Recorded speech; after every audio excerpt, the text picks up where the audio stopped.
নমস্কাৰ বন্ধুসকল, যোৱা ভিডিঅ'ত মই সূৰ্য আৰু চন্দ্ৰ দেৱতাৰ প্ৰতিকাৰৰ বিষয়ে আপোনালোকক কৈছিলোঁ।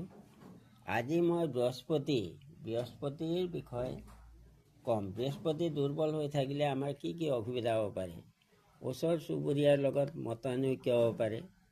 শিক্ষা গুৰুৰ লগত আমাৰ ভাল ৰিলেশ্যন নাথাকিব পাৰে বা শিক্ষা গ্ৰহণ বা দানৰ ক্ষেত্ৰত আমাৰ অসুবিধা আহিব পাৰে। গতিকে ইয়াৰ নিৰাময়ৰ বাবে আমি সদায় জুপিটাৰক সন্তুষ্ট কৰিবলৈ গেৰুৱা বস্ত্ৰ ধাৰণ কৰিব লাগিব।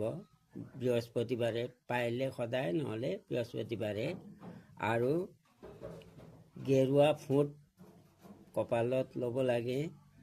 লগতে আমি আমাতকৈ বয়োজ্যেষ্ঠসকলক, গুৰুসকলক সেৱা শুশ্ৰূষা আদি কৰিব লাগে। গতিকে আজিলৈ ইমানেই। নেক্সট ভিডিঅ'ত মই ৰাহুৰ বিষয়ে আপোনালোকক ক'ম।